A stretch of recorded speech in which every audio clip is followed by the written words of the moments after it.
오늘 성경 말씀은 창세기 12장 6절부터 13장 4절까지의 내용이고 봉독은 6절에서 9절까지만 제가 하도록 하겠습니다. 창세기 12장 6절에서 9절입니다. 아브라함이 그 땅을 지나 세겜 땅 모래 상수리 나무에 이르니 그때 가나안 사람이 그 땅에 거주하였더라. 여호와께서 아브라함에게 나타나 이르시되 내가 이 땅을 내 자손에게 주리라 하신지라. 자기에게 나타나신 여호와께 그가 그곳에서 제단을 쌓고 거기서 베델 동쪽 산으로 옮겨 장막을 치니 서쪽은 베델이요 동쪽은 아이라. 그가 그곳에서 여호와께 제단을 쌓고 여호와 이름을 부르더니 점점 남방으로 옮겨 갔더라. 아멘. 예, 본문을 이렇게 읽으니까 이게 무슨 역사 기록처럼 그렇게 들리실 것입니다. 오늘 본문은 지난주 본문 바로 다음 이어진 본문입니다. 지난주와 주제가 너무 달라서 이제 따로 우리가 생각을 하는 것인데, 지난주에 하란에서 하나님의 명령에 순종해서 나홀 가족을 두고 가나안 땅으로 들어왔던 이야기가 있었습니다. 그때 갈 바를 알지 못하고 들어왔는데, 오늘 보니까 하나님께서 그 갈 바를 알려주신 것이 7절에 내가 이 땅을 내 자손에게 주리라 라고 말씀하셔서 바로 하나님이 약속하신 땅이 이 땅이라는 것이 드러나게 되었습니다. 이렇게 들어왔는데, 이 들어오고 난 직후의 사건을 지금 다루고 있는데 13장 4절까지라고 제가 이렇게 애매하게 끊어서 말씀을 드렸습니다. 이게 이제 특정한 사인이 있어서 그런데 이 이야기는 내용을 일단 먼저 말씀드리면, 아브라함이 기근 때문에 애굽 땅으로 내려갔다가 아주 곤경에 처해 있는 상황에서 하나님의 도우심으로 다시 돌아오게 되는 그런 이야기입니다. 이 가나안 땅에 들어오자마자 사실 처음 만난 것이 기근이거든요. 하나님께서 복된 약속의 땅이었는데 그 땅에 들어가자마자 처음 만난 사건이 기근이었다는 것은 아브라함으로 하여금 마음 가운데 시험에 들만하게 할 만한 그러한 사건이잖아요. 내가 어떻게 왔는데 어떻게 이곳에서 기근을 만나냐라고 생각할 수 있는데, 하여튼 여러 이유로 이제 애굽으로 갔다가 약속의 땅을 버리고 애굽으로 갔다가 다시 돌아오게 되는 그런 이야기가 본문 가운데 들어 있습니다. 좀 아쉽죠. 잘 돼서 복 받는 이야기, 잘 돼서 임마누엘을 누리는 이야기라면 좋겠는데, 그것이 아니라 사실은 이제 아브라함이 뭔가 실수를 한 가운데서도 임마누엘의 복은 여전히 있더라는 이야기를 오늘 좀 다루게 될 것입니다.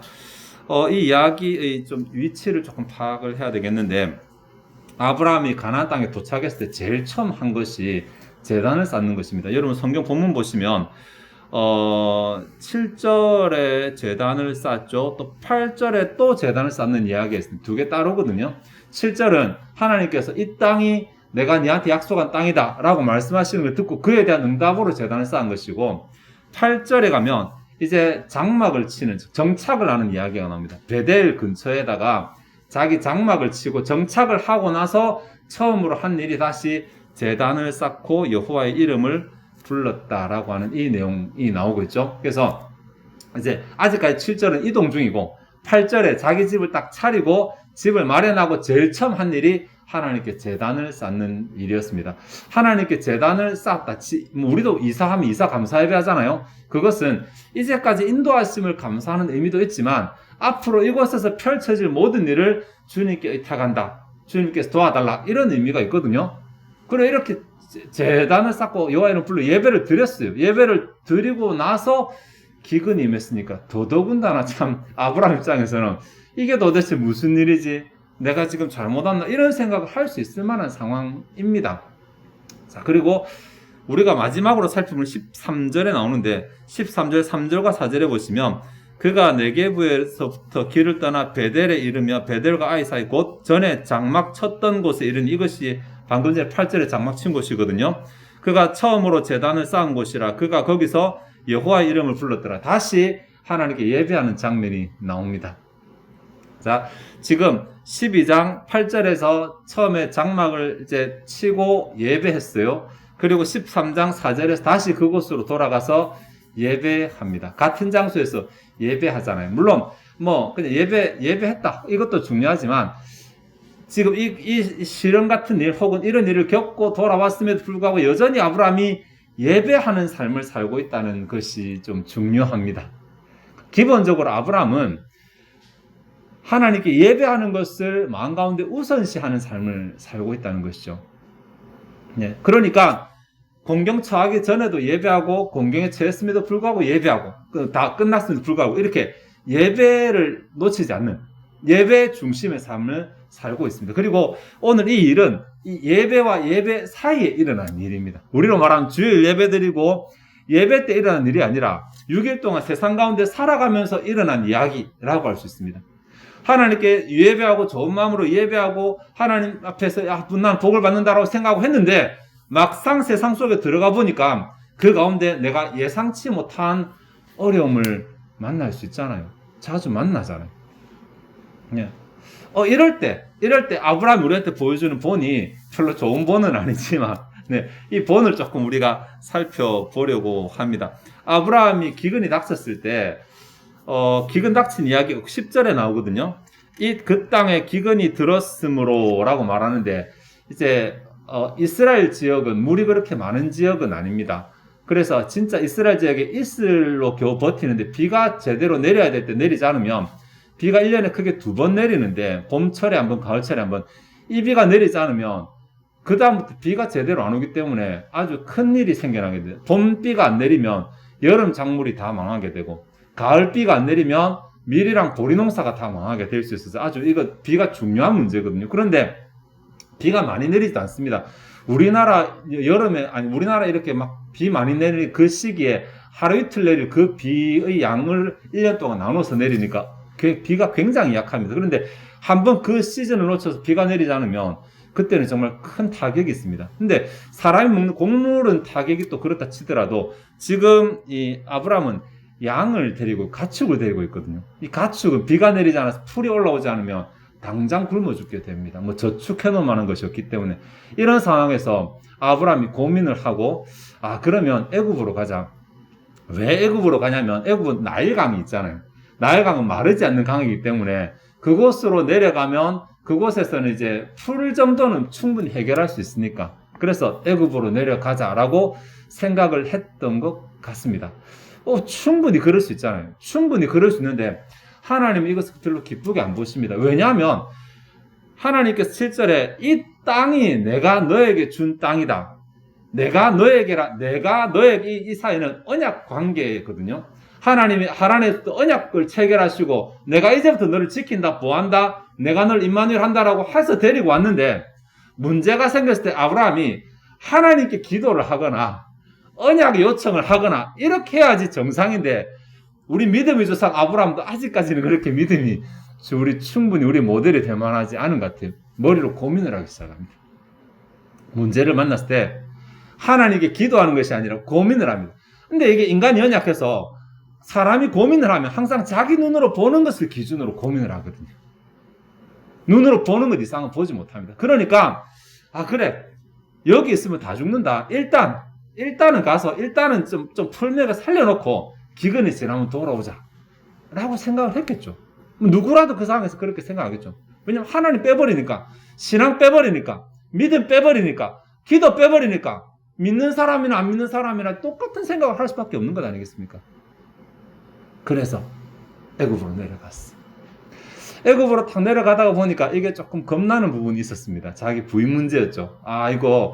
이게 나이가 상당히 많은 당시에 굉장히 많았거든요. 아리따운 여자라고 말하는데 여기서 말하는 아리따운이 10대, 20대, 30대 이런 그런 아리따움이라기보다는 당시에 아주 좀 현숙함 혹은 좀 이렇게 고귀함, 고상함 이런 미를 가졌던 것으로 보입니다. 그래서 아마 바로가 데려갔겠죠.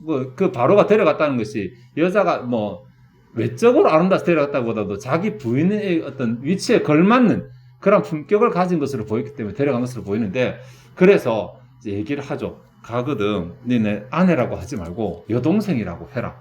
실제로 사라는 아브라함이 사촌 동생이거든요. 그러니까 여동생이라고 해라 라고 말을 맞추고 들어갔는데 아니나 다를까 이 사라가 굉장히 돋보여 보였습니다.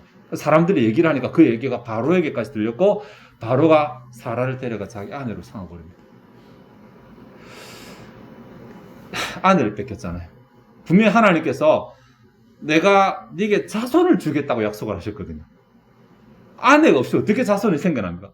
자손을 주겠다고 약속하셨는데 하나님께 자손을 준 통로가 지금 뺏겨버렸어요. 아브라함 한마디도 못합니다. 그리고 더군다나 바로가 고맙다고 대가로 이렇게 뭐 짐승도 주고 뭐 줬어요. 대가까지 다 받았어요. 그러니까 아브라함이 더 할 말이 없잖아. 이제 받기 전에 말을 하든지 못 준다고 하든지 자기 목숨 구하려고 그냥 일을 그렇게 만들어버려. 이제는 빼도 박도 못하고 애굽에서 그냥 죽어야 될 판이 됐어. 못 돌아가잖아요. 어떻게 사라를 놔두고 돌아가겠어요? 밤에 야반도주를 하겠어요. 그 큰 무리를 끌고. 상황이 결국은 더 악화되어 버렸습니다. 네. 여기까지만 생각해도 아브라함이 하나님과 언약을 체결 안 한 사람이면 됩니다. 네, 애국 가 살아도 되고 그것에 뿌리를 내려도 되는데 하나님과 언약을 체결했고 심지어 바로 직전에 하나님께서 이 땅이 바로 내가 너에게 준 땅이라고 이렇게 보여주셨잖아요. 그 상황이잖아요. 그 상황임에도 불구하고 아브라함이 그 땅을 버리고 애굽으로 내려간 것이 문제였습니다. 네. 아브라함의 모습 보면 왜 믿음의 조상인지 참 헷갈릴 때가 많이 있습니다. 왜 믿음의 조상인지. 근데 아브라함이 불신을 가지고 하나님을 대적하려고 이렇게 했던 것은 아닙니다. 분명히. 그의 중심은 여전히 예배 중심이고 시작도 예배 끝도 예배 그냥 하나님 우선이고 하나님 따라 왔는데 우리를 굳이 표현하자면 좀 시험이 들었다고나 할까요? 왜냐면 문제가 생기니까 당장 가축이 죽게 생겼으니까 어떡하지 고민하다가 기도 안 하고 고민하다가 하나님 안 찾고 고민하다가 내린 결론이 뻔하게 하나님 없는 사람들이 고민하는 것과 똑같은 결론을 내리니까 이렇게 되는 것입니다. 상황이 더 안 좋아졌거든요.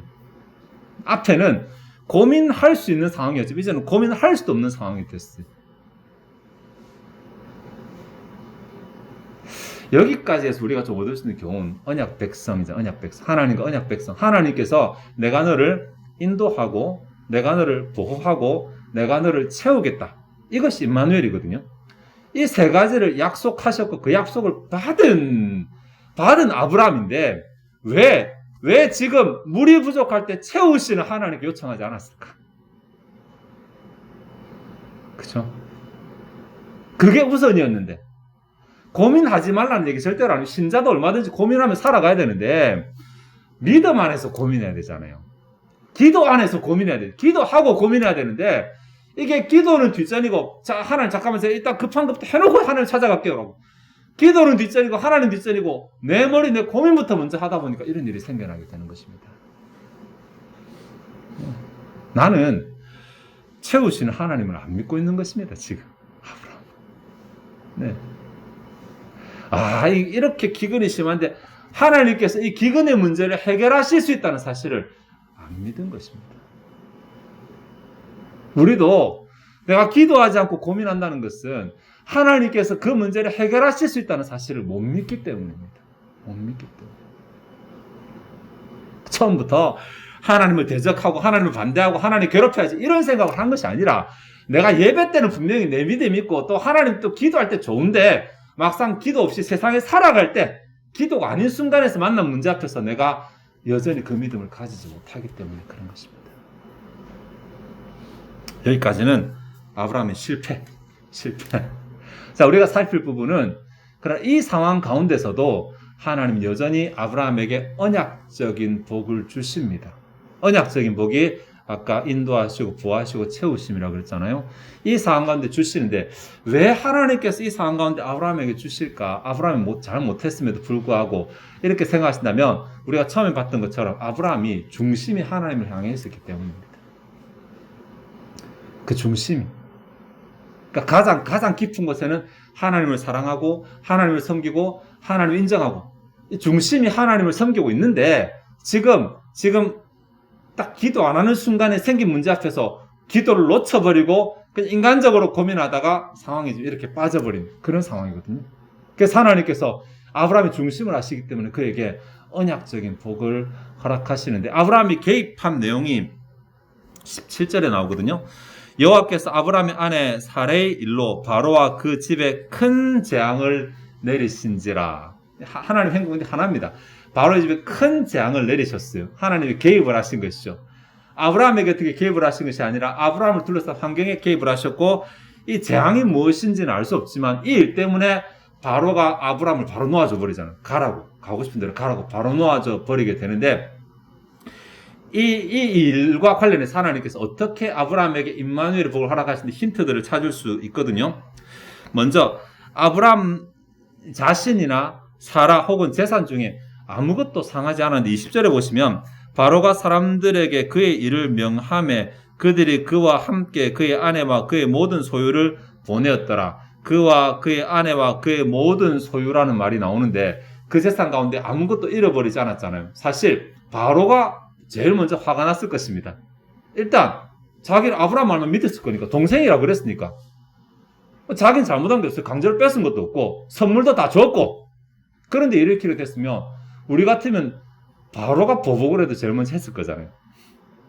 근데 바로는 아브라함이 두렵지 않았어요. 아브라함이 두려운 것이 아니라 자기 집에 내가 아브라함 배후에 있는 하나님이 두려워서 지금 손을 못 대는 것이거든요. 그래서 결국은 아브라함과 자손은 하나도 잃어버리지 않은 채로 그대로 보존하게 되었어요. 보호하심이잖아요. 두 번째로는 13장 2절에 보시면 아브라함에게 가축과 은과 금이 풍부하였다라고 나오는데 참 아이러니한 이야기지만 아브라함 잘해서 이런 건 절대로 아니에요. 어쨌든 하나님께 처음에 이 사라를 이제 아내로 주고 받은 그 선물까지 그대로 다 챙겨서 돌아오게 하셨어요. 네. 아브라함이 잘한 것은 아니지만 그래도 어쨌든 하나님께서 채우심으로 역사하셨죠. 그리고 세 번째로는 3절에 13장 3절에 그가 네게부에서부터 길을 떠나 베델에 이르며 베델과 아이 사이 곧 전에 장막을 쳤던 곳에 이르니 하나님께서 다시 그들을 본래의 자리로 회복시켜 주셨잖아요. 하나님이 보이게 보이지 않게 역사하셔서 결과적으로 보니까 아브라함이 임마누엘의 세 가지 복을 다 받았던 거예요. 그 상황 속에서도 보호하시고 채우시고 인도하시는 복을 다 받았습니다. 아브라함이 이뻐서 그런 것은 절대로 아닐 것입니다. 네. 이뻐서 아브라함이 이쁜 짓을 해서 그렇게 하면 절대로 아니고 하나님께서 아브라함 언약을 체결하셨고 언약을 아직 파괴하지 않은 상태이기 때문에 하나님께서 그렇게 하라고 하십니다. 우리가 살필 부분이 바로 이 부분인데, 예, 그럼 이 본문에서 그러면 좀 아브라함처럼 우리도 좀 마음대로 살아도 하나님께서 해주시겠네, 그렇게 생각하시면 큰 오산입니다. 아닙니다. 아브라함도 시급했을 것입니다. 아닐까요? 나는 그냥 금방 갔다가 기근 끝나면 돌아올 거라 생각했는데, 나는 저 급한 일만 끝나면 다시 올 거라 생각했는데 상황이 달라졌잖아요. 빼도 박도 못한 상황이 됐고 이제는 꼼짝 못하는 상황이 됐고 얼마나 겁이 났겠습니까? 예. 아니 하란에서 여기까지 왔는데 다 와서 지금 이게 뭐지? 이렇게도 생각했을 것이고, 그러니까 절대로 아브라함이 본이 옳은 것은 아닙니다만은 우리의 마음 중심이 하나님께 있을 때, 우리가 여전히 예배 중심이고 우리가 여전히 언약 중심이고 우리가 여전히 하나님 중심의 마음을 가지고 있을 때, 혹 우리가 시련 앞에서나 혹 우리가 믿음이 떨어져서 혹 우리가 시험에 들어서 우리가 조금 잘못된다 하더라도 하나님의 언약적인 은혜를 멈추지 않는다라는 것입니다. 멈추지 않는다. 그리고 다시 하나님 앞으로 올 수 있도록 우리를 인도하십니다. 네. 식겁하고 돌아오더라도 다시 하나님께 돌아올 수 있도록, 그래서 계속해서 언약이 유지되도록 역사하신다라고 하는 것이 오늘 본문에서 우리가 얻어야 될 좀 교훈입니다. 말씀을 좀 정리하겠는데, 오늘 이 본문은 사실은 예배와 예배 사이에 일어난 일이, 예배하는 중에 일어난 일이 아니라 예배와 예배 사이, 우리로 말하면 세상 일 가운데서 일어난 일인데, 하나님의 백성이 세상의 문제 때문에 고민하고 있어요. 기근은 세상의 문제잖아요. 예배 문제 아니잖아요. 하나님의 백성이 세상적으로 잘못되는 문제 앞에서 고민하는데, 아브라함이 안타깝게도 기도하면서 고민했으면 좋았을 것을, 아니 더 좋은 것은 기도하고 고민 안 했으면 진짜 믿음이 조상의 모습이고, 좀 너무 우리와 좀 안 떨어지게 하려면 그래도 기도는 하면서 조금 고민을 했으면, 예. 하나님께서 일하실 여지를 마련해 놓고 고민했으면 되는데, 기도 없이 고민하는 바람에 하나님 개입하지 마세요, 이 문제는 제가 해결합니다 라고 일을 시작한 것입니다. 예, 이것이 정말 큰 실수입니다. 큰 실수. 무슨 일을 만나더라도 하나님이 내게 나를 보호하시고 나를 인도하시고 나를 채우시는 그 임마누엘의 언약을 체결하시는 하나님이라고 인정된다면, 내가 보호가 필요할 때, 나의 인도하심이 필요할 때, 나의 채우심이 필요할 때 기도부터 해야죠. 기도부터. 하나님 저와 이 언약 체결하지 않으셨습니까? 제가 아브라함 후손입니다. 믿음으로. 아브라함의 후손입니다. 저와도 이 언약을 체결하지 않으셨습니까? 저에게 지금 하나님이 보호하심이 필요합니다. 기근 문제라면. 하나님 기근 문제가 생겨서 우리 양들이 다 죽게 생겼는데 지금 풀이 필요합니다. 하나님의 채우심이 필요합니다. 이렇게 시작을 했으면 얼마나 아름다운 본이 됐겠습니까? 네? 애굽 상황에서도 건져주신 하나님이 그 문제를 해결하지 못하셨겠습니까? 아마 그 순간 아브라함은 경험을 해보지 못했으니까 앞서서 왜 앞에 하나님이 그 채우심을 경험 못했으니까 하나님이 말로만 임마누엘 하나님 이렇게 하셨으니까 아마 그 구체적으로 무엇인지 몰랐을 것이라 생각합니다. 그러니까 인간적인 생각으로만 이 일을 해결하려고 하다가 큰 공경에 빠지게 되었습니다. 이게 반면교사가 되겠죠. 그러나 그 가운데서 하나님은 여전히 아브라함에게 향하신 언약을 끊지 않으셨는데 언약적인 목을 그 가운데서 다시 건져주시고 본래의 자리를 회복시켜 주십니다. 그리고 회복되고 나서 예배드리면서 아브라함 했으니까 그의 믿음을 보여주는 것이고 우리의 마음이 우리의 중심이 우리의 기본적인 신앙의 태도가 하나님 중심이고 하나님 우선이고 하나님 언약을 생각하고 기억하고 예배하고 이런 삶이라면 혹 우리가 실수하거나 혹 우리가 하나님 앞에 우리가 잘못해서 문제가 잘못이 아닙니다. 문제는 문제고 하나님 앞에서 그 문제 앞에서 우리가 어떤 태도를 보이느냐가 우리가 잘하냐 못하냐 결정되거든요. 우리가 잘못해서 문제에 휘말리게 되고 또 답이 없는 상황까지 가게 된다 하더라도 우리의 기본 중심이 우리의 방향이 우리의 자세가 하나님 중심이고 언약 중심이고 예배하는 중심이라면 하나님 건져주십니다. 네, 이놈 또 실수했구나 하시면서도 건져주십니다. 네, 얘가 일부러 이런 것이 아니고 날 버리려 이런 것이 아니고 얘가 지금 실수하다가 지도 모르게 빨려 들어가서 넘어져서 지금 어떻게 할 수 없는 상황을 하면 건져주십니다. 이것이 임마누엘의 복입니다. 자, 이제 지난주와 함께 생각하겠습니다. 아브라함은 갈 바를 알지 못한 채 하나님의 약속 있는 명령, 즉 언약적 명령에 순종해서 길을 떠났습니다. 아브라함이 도대체 무슨 복을 받았느냐? 지난주 본문에 제가 답을 안 드렸거든요. 도대체 아브라함이 이렇게 명령에 순종해 갔는데 도대체 그에게 무슨 복이 임했느냐라고 말할 때 가나안 땅이 물론 복이지만 가나안 땅보다 더 큰 복은 그의 평생 동안 하나님이 그를 인도하시고 보호하시고 채우시는 임마누엘의 복을 얻었다는 것이 그에게 진짜 큰 복입니다. 사실 그가 어디로 가든지 그가 무엇을 하든지 하나님 앞에서 이 자세를 버리지만 않으면 어떤 문제 앞에서도 하나님이 채워줄게, 인도해줄게, 보호해줄게 이 언약적인 약속을 시행하시는 것입니다. 인간이 한치 앞을 알 수 없는 인생을 살아가면서 이보다 더 큰 복이 있을까요? 하나님과 체결한 언약 앞에 하나님과 체결한 언약을 인정하고 하나님을 하나님으로 인정하고 하나님께 예배하는 자세를 가지고 이것만 가지고 있어도 혹 우리가 실수도 하나님 회복시켜 주시고 실수 안 하면 더 잘 될 것이고 네. 그래서 하나님과 임마누엘의 이 언약 우리는 언약을 체결한 자는 하나님과 임마누엘 언약 하나님 말씀 인정하고 또 하나님을 찾고 문제가 생기면 하나님을 찾고 도움 요청하고 임마누엘 안에서 언약의 삶을 살아감으로 우리가 잘 될 때나 혹 우리가 실수할 때나 그 임마누엘 언약의 복을 누리는 저와 여러분 되시기를 바랍니다. 기도하시겠습니다.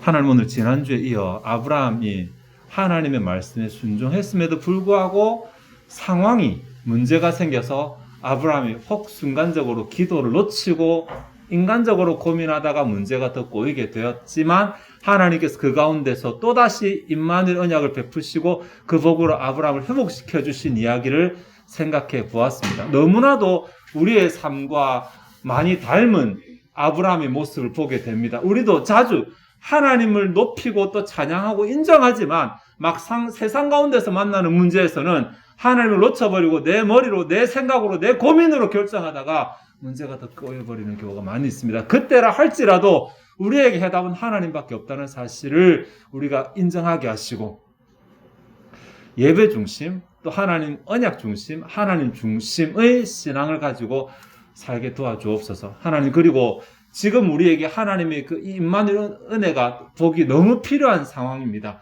우리가 하나님의 채우심이 필요하고 하나님의 인도하심이 필요하고 하나님의 보호하심이 필요한 상황입니다. 주님께서 우리 성도들이 각자의 삶 가운데서 필요한 대로 은혜를 베풀어 주실 때 세상의 거짓 신들, 세상의 거짓 우상들, 세상의 거짓 유혹하는 것들이 하나님의 이름을 들먹어가면서 자신의 속을 채우는 그런 헛되고 잘못되고 답이 없는 것이 아니라 실제로 하나님만이 세상의 주인이신 것을 우리의 삶을 통해 세상에 증거할 수 있도록 은혜 베풀어 주옵소서. 우리가 예배 중심의 삶을, 하나님 중심의 삶을, 언약 중심의 삶을 잃어버리지 않도록 우리의 마음을 지켜 보호하여 주시옵소서. 이 시간 주 앞에 준비된 예물을 바친 손길 드리러 갑니다. 우리의 마음이 즐거이 하나님을 헌신하게 하옵소서. 감사드리며 예수 그리스도 이름으로 기도하옵나이다. 아멘.